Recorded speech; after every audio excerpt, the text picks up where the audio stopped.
ஒரு பேரதிசயம் என்னன்னா கலியுகத்துல பாம்பன் சுவாமிகள் தன் முக்தி அடையறதுக்கு முன்னாடி கடைசியா வந்த கோவில் இதுதான். இந்த இடத்துக்கு வந்ததுக்கு அப்புறம் தான் அவர் முக்தி அடைகிறாரு. கலியுகத்துல இந்த முருகர் ஆண்டார் குப்பத்தில் இருக்கிற பாலசுப்ரமணிய முருகர் என்ன பெரிய அதிசயம் பண்ணியிருக்காருன்னா, பாம்பன் சுவாமிகள் தன் முக்தி அடையறதுக்கு முன்னாடி கடைசியா வந்த கோவில் இதுதான். இந்த கோவிலுக்கு ரொம்ப நேரம் காத்திருந்து முருகனை பார்த்திருக்காரு. பார்த்துட்டு அதுக்கப்புறம் முக்தி அடைஞ்சிட்டாரு. அருணகிரிநாதர் முருகனை இங்க பாடியிருக்காரு.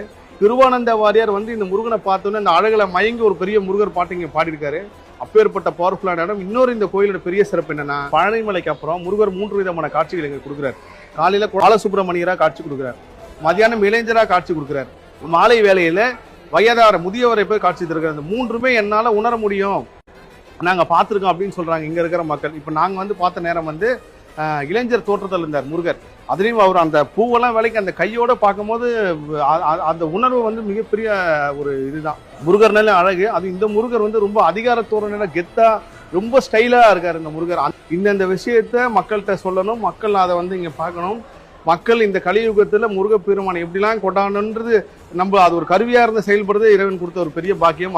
முருகர் நீ சும்மா போகக்கூடாது, அபிஷேகம் பார்த்துட்டு தான் போகணுன்ற மாதிரி நாங்கள் அபிஷேகம் பார்த்துட்டு அந்த முருகர் மேல ஒரு சந்தனம் இருந்துச்சு. நான் அடிக்கடிக்கு சொல்ல முருகர்கிட்ட நான் எது கேட்டாலும் கிடைக்கும்னு சொல்லி என் மனசுக்குள்ள நினைச்சேன் இந்த சந்தனம் வேணும் முருகான்ட்டு.